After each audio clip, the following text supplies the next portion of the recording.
출애굽기 20장 또는 잠언 9장 10절 가지고 하나님을 경외하는 것에 대해서 경외한다는 말이 뭔 말이냐, 어떻게 왜 경외해야 되는가, 또 어떻게 경외해야 되는가, 그런 걸 다 생각해 보면서 우리가 깨닫습니다. 오늘은 창세기 12장 1절에서 3절, 그리고 15장 1절로 6절, 로마서 4장 1절로 18절로 22절 말씀을 보면서 아브라함이 하나님의 부르심에 믿음으로 응답했다, 그런 사실을 생각해 보면서 우리가 은혜를 깨닫고자 합니다. 아담의 범죄한 다음 그 다음에 인간의 역사는 죄악의 역사가 됐습니다. 하나님은 그런 죄에 빠진 인간, 그런 사람들을 회복시키려고, 구원시키려고 아브라함을 불러내셨습니다. 그러니까 아브라함은 부르심에 순종해서 하나님의 약속만 믿고 나아갔다고 할 수 있습니다. 그렇게 해서 아브라함은 믿음의 조상이 되었다, 그렇게 볼 수가 있는데요. 여러분에게 이제 유치부, 유년부, 중등부 이런 거 다 주는 이유는 그걸 보면서 나중에 가정 예배할 때 참고하라는 거죠. 먼저 우리가 이 믿음의 이중성에 대해서 좀 생각을 해보겠습니다. 성경을 이해할 때 위에서 내려다 보면 하나님의 절대적 주권을 말하고 있어요. 그러니까 하나님의 은혜를 말하고 있는 거예요. 그런데 아래서 보면 인간 편에서의 믿음의 헌신을 말하고 있어요. 그러니까 성경의 이중성, 이걸 다 봐야 되는데, 하나님이 faith라고 하는 믿음을 주셨기 때문에 인간의 반응이 빌리브라고 하는 그런 반응이 나오는 거예요. 믿는 반응이 나온다고 하면 영어로는 잘 이해가 되죠. faith를 주었기 때문에 하나님이 은혜로 주신 거예요. 사랑 때문에 우리에게 주신 거예요. 그렇지만 인간 편에서는 빌리브라고 하는, 이런 빌리브라고 하는, 여러분이 잘 아는 빌리브인 그런 단어가 생각나는데, 그런 믿음의 반응을 보인다, 헌신을 보인다는 거죠. 그러니까 이 두 가지 다 볼 수가 있어야 되는데, 저는 주로 아래쪽에서 보는 인간 측면에서, 인간 쪽에서 이렇게 바라보는 그런 메시지를 전하니까, 혹시라도 여러분이, 우리 젊은 목사님들은 대부분 위에서 내려다보는 하나님의 주권, 그런 은혜, 사랑, 이런 것을 강조하는 그런 메시지를 전달할 때 왜 이렇게 다를까라고 생각하지만 다르지 않은 거예요. 사실은 동전의 양면성이다. 그러니까 위에서 내려다보는 동전이 있고 아래서 올려다보는 동전이 있는데, 저는 주로 아래서 올려다보는 그런 동전을 말하는 것이고, 우리 젊은 목사님들은 위에서 내려다보는 그런 말씀을 전하는 것이기 때문에 조금 다르다라고 생각을 하시면서 여러분이 먼저 그것을 잘 이해를 해야 되겠어요. 그래서 믿음의 이중성을 잘 이해를 해야지만 그 성경의 이중성을 잘 이해할 수 있는데, 어느 한쪽만 이해하면 안 되고 양쪽 다 이해하는 것이 필요하다는 것이죠. 이것이 바로 지혜라고 할 수가 있습니다. 그러니까 하나님께서 예전에 하영조 목사님이 돌아가셨을 때, 우리 장례식을 할 때 우리 교단에 속한 홍정길 목사님이라는 분이 축사를 했는데,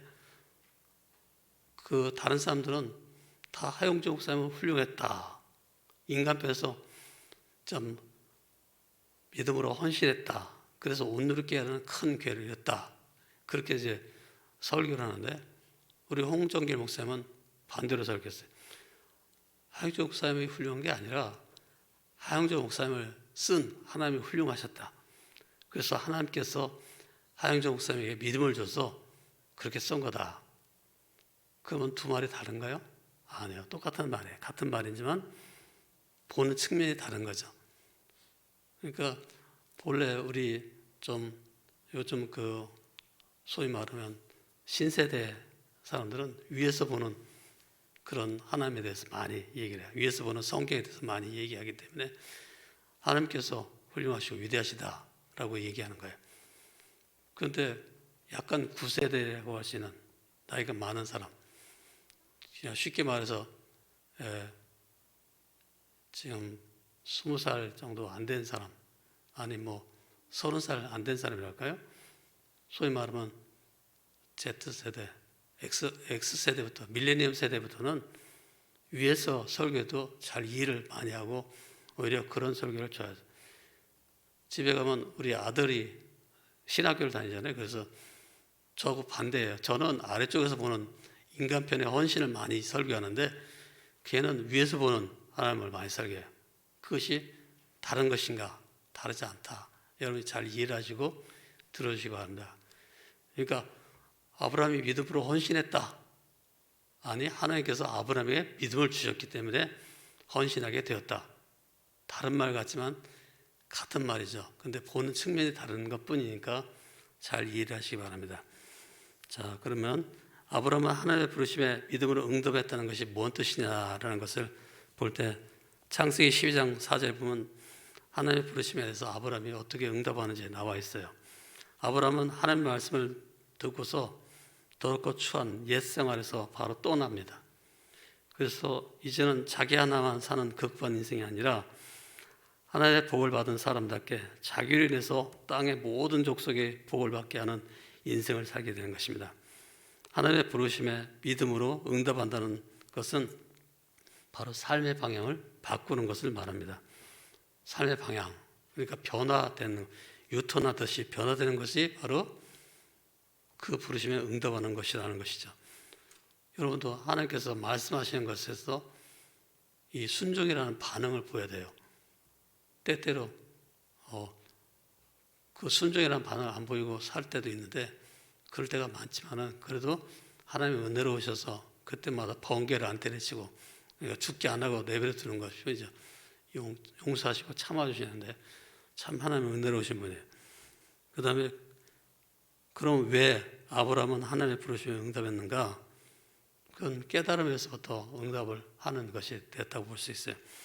첫째는 하나님이 찾아오신 거예요. 영원자주자, 영원히 자존하시는 스스로 계시는 그런 하나님이 아브라함을 찾아와서 불러주셨기 때문에 응답하신 거죠. 왜 응답했는가? 왜 하나님 부르시면 응답했는가? 불러주셨기 때문에 응답했다는 거죠. 아브라함은 강 저편에 있을 때 우상 숭배자 했을 가능성이 높습니다. 그 근거로 바로 아브라함의 그 조상, 그러니까 아버지가 되라고 또 뭐 조상 대대로 달신이라고 하는 것을 섬겼어요. 달신. 예를 들어서 그 아브라함에게 작은 아버지인가 되는 사람이 있었잖아요. 데라의 밀가의 소생 또 롯이라고 해서 사람이 있었는데 사촌 조카죠.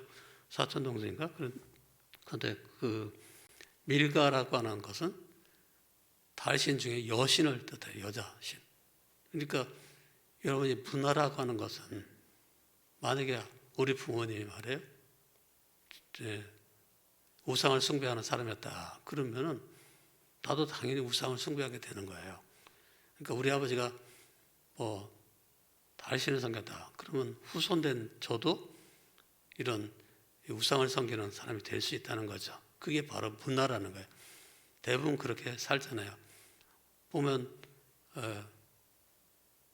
여러분도 물론 이제 우리 부모님이 예수를 믿기 때문에 자녀들이 예수를 믿는 거죠.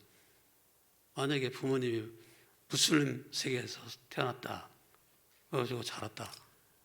그 무슬림에서 자랐으면 후손들이 어떻게 되세요? 아들, 그 다음에 손자, 손녀 다 무슬림으로 살게 되는 거죠.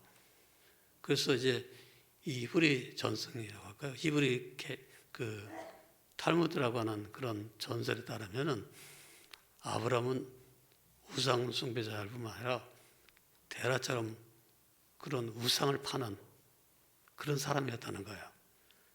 이게 그런 이상한 어떻게 보면 하나님 섬기지 않고 다른 달신을 섬기는 그런 사람에게 찾아와 가지고 말씀해 주셨다는 것은 이것이 바로 곧 은혜단 말이에요.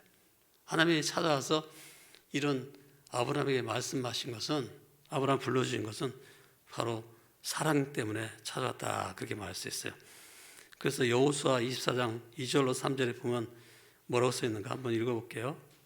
여호수아가 모든 백성에게 이르되 이스라엘의 하나님 여호와께서 이같이 말씀하시기를 옛적에 너희의 조상들 곧 아브라함의 아버지 나홀의 아버지 데라가 강 저쪽에 거주하여 다른 신들을 섬겼으나 내가 너희의 조상 아브라함을 강 저쪽에서 이끌어 가나안 온 땅에 두루 행하게 하고 그의 씨를 번성하게 하려고 그에게 이삭을 주셨으며. 네, 여기 보면 뭐라고 써있냐면 옛날에 너희 조상들이 강 저쪽에서 거저며 다른 신들을 섬겼다 이렇게 말하고 있는 거죠. 그러니까 아마도 아브라함도 다른 신을 섬기고 있었는데 하나님이 찾아오셔가지고 이렇게 말씀해 주신 거예요. 너는 본토 친척 아비집을 떠나라 이렇게 말씀하신 거죠. 그래서 하나님의 찾아오심 자체가 은혜로운 선택이라고 말할 수가 있어요. 하나님은 아브라함에게 말씀하는데 본토 친척 아비집을 떠나라 하면서 세 가지 포기할 것을 말씀했어요. 삼중적 포기를 말씀해요. 그러면서 하나님께서 또 삼중적인 축복을 말씀해요. 포기 세 가지 하면 내가 세 가지 축복한다 그런 얘기하는 거죠.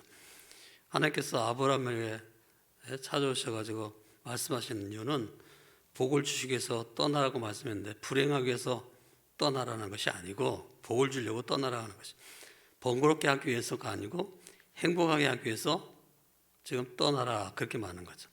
그래서 짧은 구절에 복이라는 단어가 5번이나 언급되어 있다고 말할 수 있어요. 내가 큰 민족을 이루고 내게 복을 줘 내 이름을 창대하게 하고 복의 근원이 되게 만들어 주겠다. 하나님은 아브라함에게 이렇게 복을 주셨는데 그것처럼 우리에게도 똑같이 복을 주셨단 말이에요. 그래서 하나님이 우리에게 아브라함의 복을 주시기 위해서 불렀다고 할 수가 있습니다. 아브라함을 축복하는 자에게는 하나님이 복을 내려주시고 아브라함을 저주하는 자에게는 하나님께서 저주하시겠다고 말씀하셨습니다. 아브라함과 그 후손만 복을 받는 것이 아니라 땅의 모든 족속이 아브라함 때문에 복을 받게 만들어 주겠다 했습니다. 이것도 우리를 통해서도 만민이 복을 받게 해주겠다. 그러니까 우리를 통해서 모든 만민이 복을 받는다. 이것을 가리켜서 선교적 축복이라 그렇게 말해요. 여러분 다 이런 선교적 축복을 받은 줄 믿습니다. 우리 모든 성도들이 다 자기가 선교적 축복을 받았다. 나는 복의 근원, 복 자체가 돼야 된다. 축복의 통로가 돼야 된다. 그런 생각을 품고 살아가시기를 주님의 이름으로 축복합니다. 이 복을 요약하면 세 가지 복이라고 말할 수 있죠. 첫째는 상속자를 주겠다, 후손을 주겠다, 씨를 주겠다, 뭐 그런 거죠. 아들을 주겠다는 얘기. 그 다음에 땅을 주겠다. 그 다음에 너는 복의 근원이 되게 만들겠다. 옛날 책에는 복의 근원이 되어 있어요. 그래서 유업의 축복을 주겠다. 그런 말씀한 거죠. 그래서 우리는 하나님께서 아브라함에게 찾아오셔가지고 이렇게 불러주셨는데 그렇기 때문에 아브라함은 하나님의 부르심에 응답을 믿음으로 하는 거예요. 두 번째, 왜 하나님은 아브라함은 하나님의 부르심에 응답했는가? 두 번째는 하나님이 그의 나라의 기초가 되도록 아브라함을 불러주셨기 때문입니다. 아브라함을 불렀을 때 나이가 75세였다고 그랬어요. 그때는 물론 지금보다 오래 사는 때니까 75세라고 해도 좀 젊긴 하겠지만은 그래도 이른 나이는 아니에요. 하여튼 중년쯤 이르다고 할 수 있어요. 늦었다고 생각되는 그때가 가장 빠른 때다. 그런 말이 있습니다. 혹시 여러분들은 남들보다 늦었다고 생각해서 아예 포기한 적이 없었습니까? 아브라함은 75세지만 떠났다는 거죠. 아브라함의 부르심은 고향과 친척 아버지 집을 떠나 내가 내게 보여줄 땅으로 가라. 그러니까 하나님이 보여주는 땅은 사실은 고향 본토 친척 아비 집 거기서 떠나는 것보다 더 위험한 곳이죠. 그건 보장이 안 되는 곳이기 때문에 좀 위험하죠. 그런데 떠나간 거죠. 그렇다면 우리를 향한 하나님의 부르심은 친구들과 어울려서 방탕한 삶을 살아가고 있는 지금의 죄악의 자리를 떠나서 거룩한 삶, 크리스찬다운 삶으로 떠나가라고 말씀하는 부름이라고 할 수 있습니다. 본래 믿음이란 무엇이냐? 주어진 문제 가운데서 하나님의 뜻을 깨닫고 그것을 실행하는 것 또는 실천하는 것이 바로 믿음입니다. 그러니까 하나님 뜻에 실천하는, 순종하는 것이 믿음이라는 것이. 그래서 아브라함처럼 믿음으로 살면 하나님의 은혜로우신 역사하심을 체험하게 되고 하나님의 도우심으로 최선의 결과를 얻게 됩니다. 성경에 나오는 신앙인들은 모두 다 믿음으로 살아서 자신의 운명을 바꾸었고 가문의 운명을 바꾸었고 또 민족의 운명을 변화시켰고 국가운명을 변화시켰습니다. 믿음이 없이는 기쁘게 못한 것입니다. 하나님을 기쁘게 한 것은 아브라함의 믿음이라고 말씀했습니다. 히브리 11장 6절에 보면 믿음이 없이는 한번 다 같이 읽어보겠습니다. 시작. 믿음이 없이는 하나님을 기쁘시게 하지 못하나니 하나님께 나아가는 자는 반드시 그가 계신 것과 또한 그가 자기를 찾는 자들에게 상 주시는 이심을 믿어야 할지니라. 예, 고린도서 5장 9절. 그런즉 우리는 몸으로 있든지 떠나든지 주를 기쁘시게 하는 자가 되기를 힘쓰노라. 로마서 8장 8절. 육신에 있는 자들은 하나님을 기쁘시게 할 수 없느니라. 네, 여러분 저 가지고 있는 자료는 안 나와 있죠? 집에 가서 다 찾아보시라고 했는데 우리 김영관 선교사님이 잘 읽어주셨는데 여러분 다 들으시면 돼요. 이 세 구절 다 공통점이 다 하나님을 기쁘시게 하는 것은 믿음이라는 거죠. 그러니까 아브라함이 바로 이런 믿음을 가지고 하나님을 기쁘시겠다는 거예요. 하나님께서는 페이스를 아브라함에게 넣어줬지만은 아브라함 편에서는 비리부를 했다는 거예요. 그래서 하나님이 기뻐했다는 거예요. 네? 이해가 되십니까? 네. 유상종이라고 머리 좋은 사람이 다 모였기 때문에 이해가 될 줄 압니다. 네? 페이스를 하나님이 집어넣었어요. 믿음을 집어넣어 주셨어요. 그러니까 아브라함이 비리부라고 하는 자기 나름대로의 믿음을 보여준 거예요. 그런데 그 믿음을 보여줄 때 하나님이 기뻐한다는 거예요. 그 다음에 세 번째, 왜 아브라함은 하나님의 부르심에 믿음으로 응답했을까요? 세 번째는 하나님은 모든 사람이 아브라함의 복을 받도록 부르셨기 때문입니다. 창세기 12장 1절 3절에 보면 아브라함에게 약속하신 하나님의 축복은 큰 민족을 이루게 해주고 내게 복을 주어 내 이름을 창대하게 할 것이며 땅의 모든 족속에 너로 말미암아 복을 얻게 될 것이라 그렇게 약속했습니다. 우리도 역시 마찬가지예요. 아브라함의 자손으로서 동일한 하나님의 부르심을 받습니다. 우리가 속한 곳에서 하나님의 축복을 흘려보내야 하는 막중한 선교적 사명을 부여받았습니다. 그래서 갈라디아 3장 8절로 9절 한번 읽어볼까요? 또 하나님이 이방을 믿음으로 말미암아 의로 정하실 것을 성경이 미리 알고 먼저 아브라함에게 복음을 전하되 모든 이방인이 너로 말미암아 복을 받으리라 하였느니라. 그러므로 믿음으로 말미암은 자는 믿음이 있는 아브라함과 함께 복을 받느니라. 갈라디아 3장 14절. 이는 그리스도 예수 안에서 아브라함의 복이 이방인에게 미치게 하고 또 우리로 하여금 믿음으로 말미암아 성령의 약속을 받게 하려 함이니라. 네, 창세기 15장 보면은요, 여기 하나님의 아브라함에게 나는 내 방패와 너의 지극히 큰 상급이다 그렇게 말씀했는데 하나님은 아브라함의 방패가 되어주심을 아브라함은 자기의 조카 롯이 잡혀갔을 때 확실히 알았어요. 그래서 하나님께서 아브라함과 그의 집에서 기르온 자들로 쫓아가게 해서 롯을 구출한 사건을 통해서 하나님의 방패가 된다는 걸 경험했어요. 그런데 하나님은 그러나 아브라함은 하나님의 방패가 되어주시는 것을 인정하면서도 상급이 되어준다는 것은 잘 몰랐다는 거죠. 그러니까 믿음이 자꾸 장성하는 거예요. 방패는 하나님이 보호해주는 그런 내지만 상급이 되어준다는 것은 잘 몰랐는데 점점 성장하게 되는 거죠. 그래서 하나님은 자녀를 주시겠다고 약속을 할 때 현실을 보니까 아직 아브라함이 자기 소생이 하나도 없으니까 아무런 소식이 없기 때문에 아브라함은 나는 자식이 없습니다. 상속자는 여기 있는 이 신실한 종 엘리스라는 청지기 종 이런 사람뿐입니다 라고 했어요. 그런데 하나님은 씨를 줄 것을 약속합니다. 그럴 때 아브라함은 손을 잡고 나가가지고 야, 하늘의 무표를 봐라. 너의 후손들, 너의 자손이 이렇게 많아질 거다 하면서 이렇게 얘기해요. 그러니까 그때 아브라함이 하나님을 믿으니까 하나님이 그 믿음을 갖다 의롭다 여겼다 하는 거예요. 그래서 창세기 15장 5절로 6절 말씀이나 갈라디아서 3장 16절에 보면 아브라함이 여호와를 믿으니 여호와께서 이를 그의 의로 여기시고라고 말씀하고 있습니다. 아브라함의 믿음은 하늘의 부풀처럼 셀 수 없을 정도로 많은 자손을 주시겠다는 하나님의 약속을 믿는 믿음이었습니다. 그리고 이 약속은 여인의 후손으로 오신 예수 그리스도에게 성취됩니다. 믿음은 하나님의 약속에 대한 신뢰이고 약속하신 하나님을 인격적으로 믿고 의지하고 신뢰하는 것입니다. 우리는 하나님이 살아계셔서 역사하신다는 것과 하나님이 자기를 찾는 자들에게 상 주신 하나님을 믿어야 합니다. 우리 모든 성도님들이 이런 믿음의 사람들이 다 되시기를 주님의 이름으로 축원합니다. 이 말씀을 여러분이 잘 이해를 하셔야 돼요. 그러니까 아까도 얘기한 것처럼 하나님께서 아브라함에게 페이스를 이미 줬기 때문에 아브라함이 비리부라는 믿음의 반응을 보인 거예요. 그러자 하나님께서 이것을 의로 여기시고 칭의 의로 여기시고 그로 하여금 이제 후손을 많이 얻도록 그렇게 만든 거죠.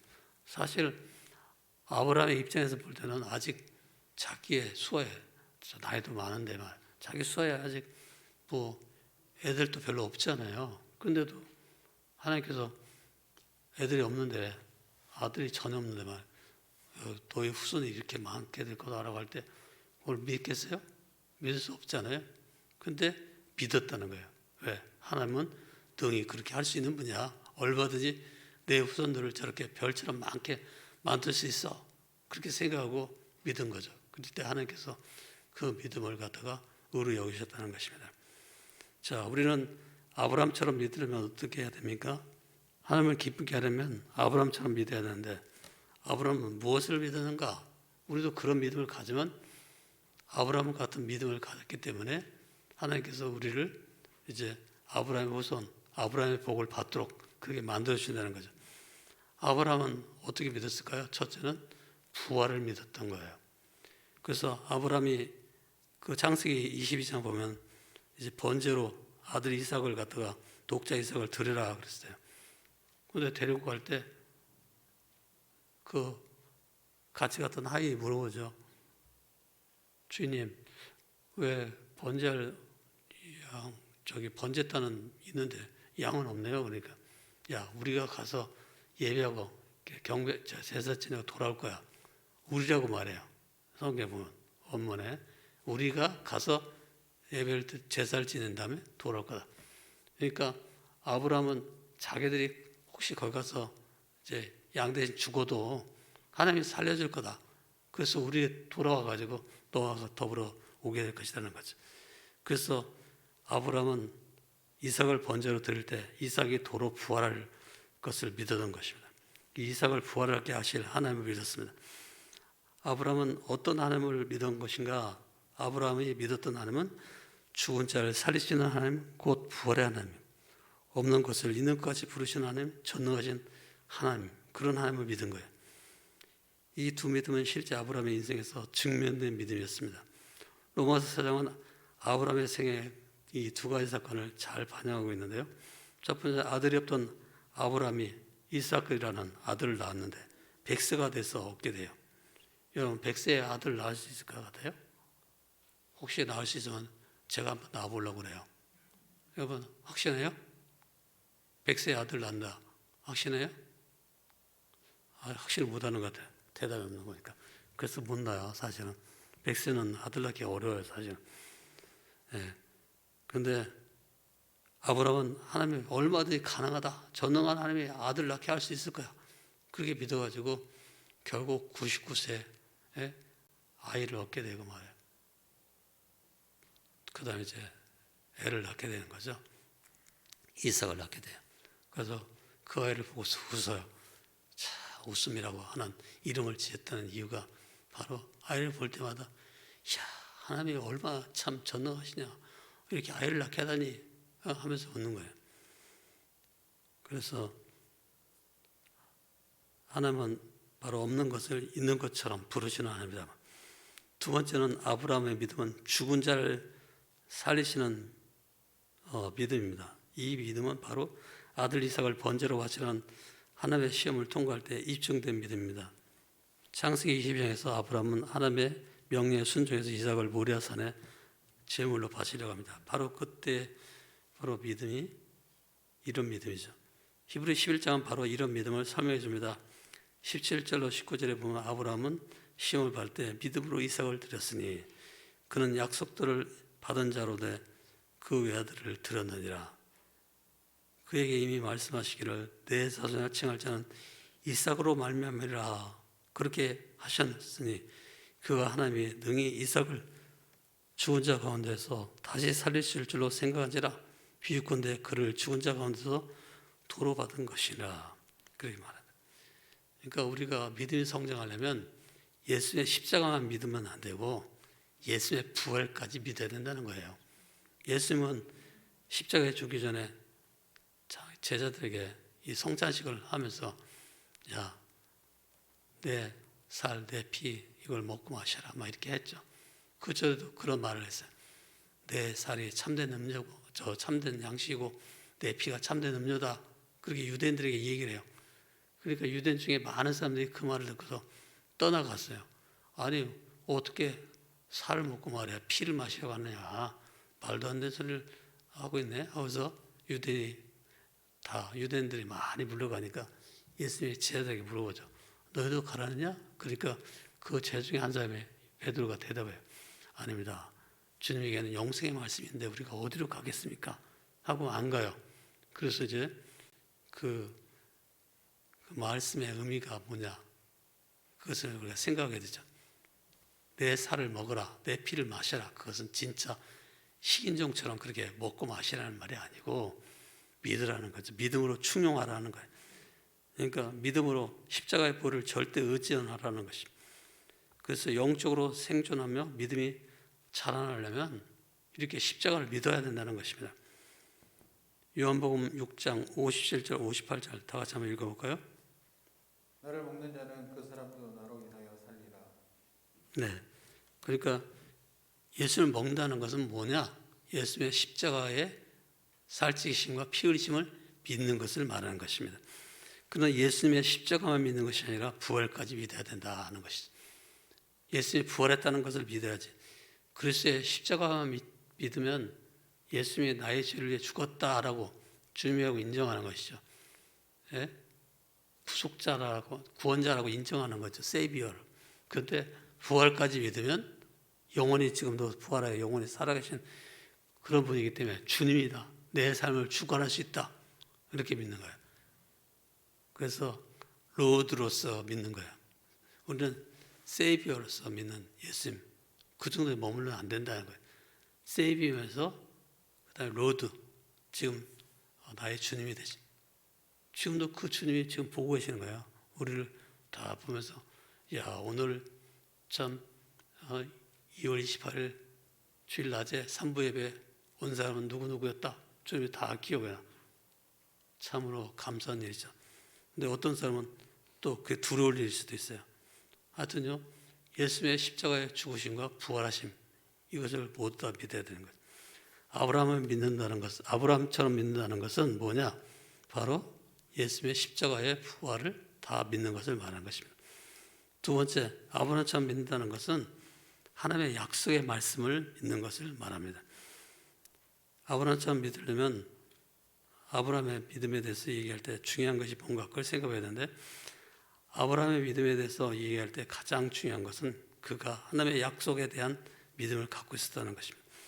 아브라함은 하나님께서 약속하신 것을 의심치 않고 그대로 될 것이라고 했어요. 로마서 4장 20절에 이렇게 다 같이 읽어보고 있어요.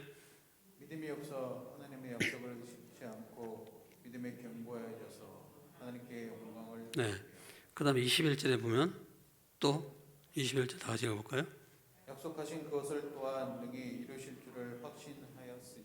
네, 하나님께서 아브라함에게 여러 가지 약속을 했는데 개인의 복이나 땅의 복이나 자손의 복이나 후손의 복이나 또 장차 오실 구속자에 대한 그런 것을 포함한 그런 얘기를 하는 거죠. 그 다음에 이런 하나님의 약속을 의심하지 않고 그대로 이루실 것이다. 하나님께서 이루실 거라는 걸 믿어서는 것입니다. 그러므로 아브라함의 믿음의 본질은 하나님의 약속의 말씀을 믿는 것입니다. 우리도 믿음이 성숙하려면 항상 영적인 양식인 하나님의 말씀의 약속을 그대로 받아야 됩니다. 베드로전서 2장에 보면 우리가 어떻게 하면 잘하는가 써 있어요. 시가 같이 읽어볼까요? 시작. 신령한 말씀의 젖을 먹으면 구원에 이르도록 자라게 하리라. 네. 그러니까 베드로 사도가 마지막 베드로후서의 마지막 번에서 예수 그리스도를 아는 지식에서 자라가라 그렇게 말했는데 어떻게 자라는가? 바로 말씀의 젖을 먹으라는 거죠. 아브라함에게 참된 믿음이 있다고 하는 것은 그가 하나님의 말씀을 믿고 따랐기 때문에 그를 믿음의 사람으로 하는 것입니다. 로마서 4장 18절에는 뭐라고 써 있나요? 다 같이 읽어볼까요? 아브라함이 바랄 수 없는 중에 바라고 믿었으니 이는 내 후손이 이 같으리라 하신 말씀대로 많은 민족의 조상이 되게 하려 하심을 인함이라. 아브라함이 바라고 믿은 것은 그렇게 될 어떤 확신이 있어서 믿은 것은 아닙니다. 오히려 바랄 수 없는 그런 상황이었지만은 하나님께서 그렇게 된다고 말씀하셨기 때문에 믿었다는 것이죠. 그래서 그렇게 믿고 따랐다는 것입니다. 아브라함은 뭘 믿었습니까? 하나님의 말씀이 그대로 이루어질 것을 믿었다는 것입니다. 아브라함처럼 바로 우리가 믿는다는 것은 하나님의 약속의 말씀을 그대로 믿는 거예요. 우리 모든 성도들이 하나님이 주신 약속의 말씀을 그대로 믿으시길 바랍니다. 그 다음에 세 번째, 또 아브라함처럼 믿는다는 게 뭐냐라고 할 때는 바로 순종하는 것이다. 순종함으로 그 믿음을 드러내야 합니다. 이 창세기 12장에 보면 아브라함이 말씀을 쫓아갔고 바로 순종에 갔다는 거예요. 순종해서 쫓아갔다. 믿음과 순종은 너무 엉켜 있어서 하나에서 다른 하나를 분리해낼 수가 없습니다. 믿음과 순종은 한 묶음입니다.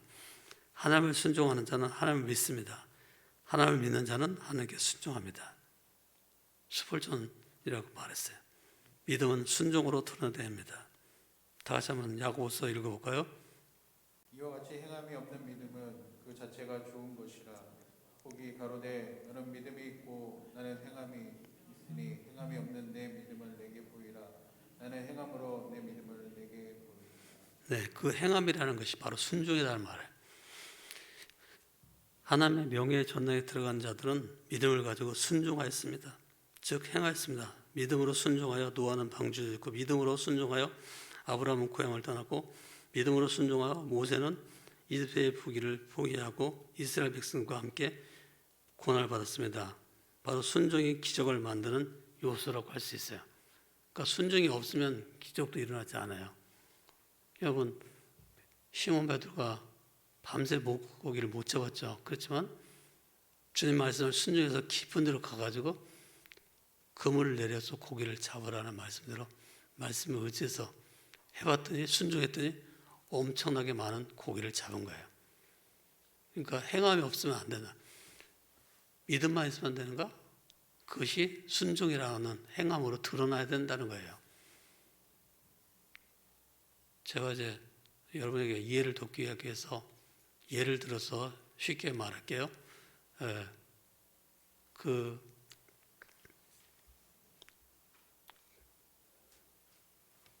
어떤 어려운 문제 상황이 벌려졌어요. 근데 그 문제 상황 속에서 우리에게 하나님께서 말씀해요. 그때 순종을 하면은 기적이 일어나는데 순종을 하지 않으면은 아무런 일도 일어나지 않아요. 행함이 없으면 아무런 일도 일어나지 않는다는 거죠. 그래서 순종이야말로 기적을 이룬다라고 할 수 있어요. 좀 아주 쉬운 예를 들어볼게요. 그 윌리엄 홀이라고 하는 사람이 있었어요. 근데 어느 날 이 캐나다 사람인데 하나님께서 한국으로 떠나라 그렇게 말씀하는 거예요. 그래가지고 이 윌리엄 홀이라고 하는 의학 박사가 한국으로 와요. 보니까 평양에 왔는데 평양에 있는 사람들이 콜레라로 막 죽어가는 거예요. 그래서 그 윌리엄 홀이 말이에요. 이제 자기 의술을 발휘해가지고 많은 죽어 살리다가 나중에 과로로 지쳐가지고 그만 또 감염돼가 죽었어요. 그러니까 그 아내가 로제타라고 하는 사람, 그런 사람이 그 뒤를 계속해서 했는데 나중에 이제 그 아이가 있었는데 아이가 그 아들이 셔우드홀이라고 하는 아들이 있었는데 셔우드가 이제 미국에 가가지고 열심히 의학 공부를 해가지고 다시 돌아와가지고 조선 땅에 와서 말에 또 이렇게 열심히 또 의료봉사, 의료선교를 했죠. 그러다가 이제 일제 강점기에 쫓겨나가지고 할 수 없이 인도로 갔는데 어쨌든요 이 바로 그 윌리엄 홀이라든가 쇼드라든가 노사울이라든가 쇼드라든가 다 말씀에 순종하는 데 목숨을 걸었던 사람이죠. 만약에 그들이 말씀에 순종하는데 목숨을 걸지 않았다면 아무런 일도 일어나지 않았을 거예요. 사람이 살아나는 기적이 일어나지 않았을 거예요. 그러니까 기적이라는 것은 항상 순종할 때만 일어나게 되는 것이지 순종이 없이는 기적이 일어날 수가 없는 거예요.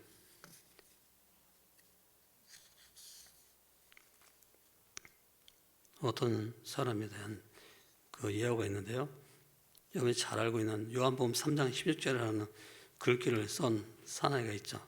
바로 미식 축구 선수 티보라는 사람이 그렇게 쓰고 있는 사회.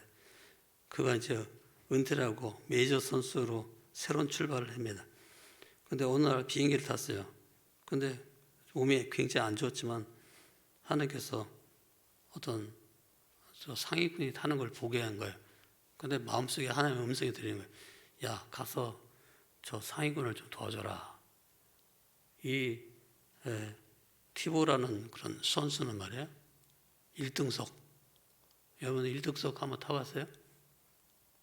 몰라요? 1등석하고 저기 이코노믹석하고 말이에요. 차이가 엄청나요.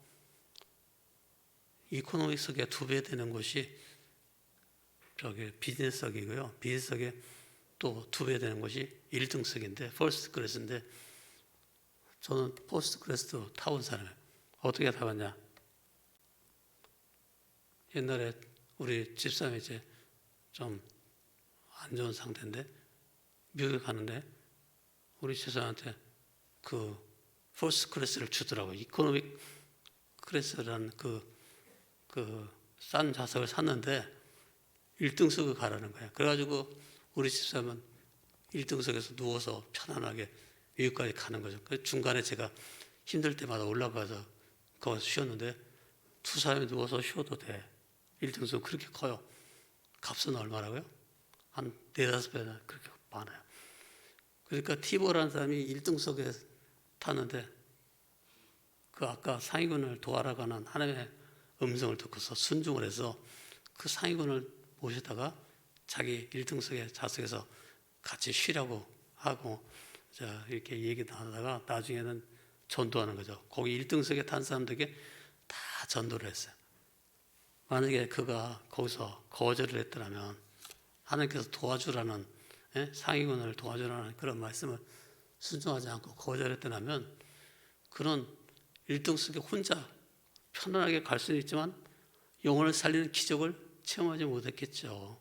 그러나 그가 말이에요.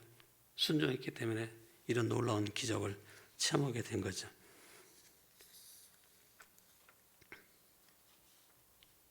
어떤 분이 이제 쓴 글에 보니까 이런 것이 있어요.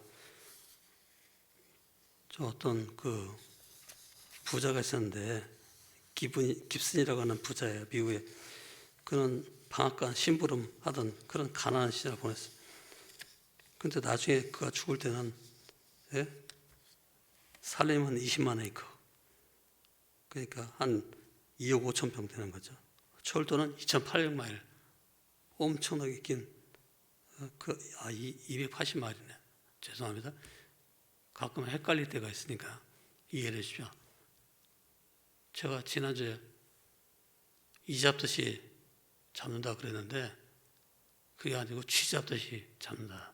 그게 맞는 설교를 제가 한 5번 정도 들어보거든요. 그러니까 틀린 애가 어디 있는다는 걸 금방 알게 되더라고요.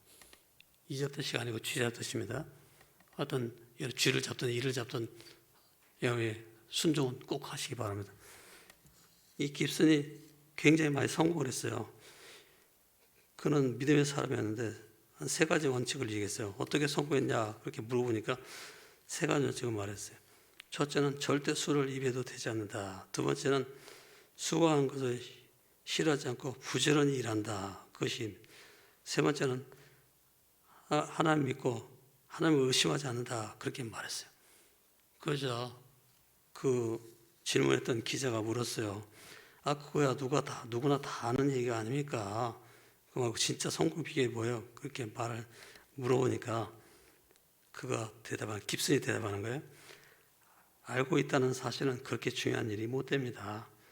누구나 다 아는 그런 하찮고 사소한 일이지만 그것을 실천하지 않는다면 무슨 소용이 있겠습니까?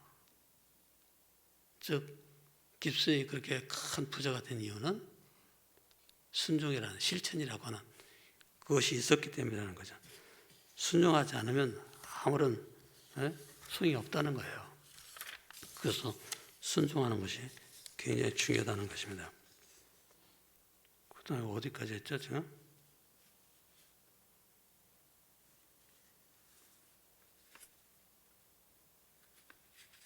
세 번째까지 했나요? 순종함으로 믿음을 드러내야 된다.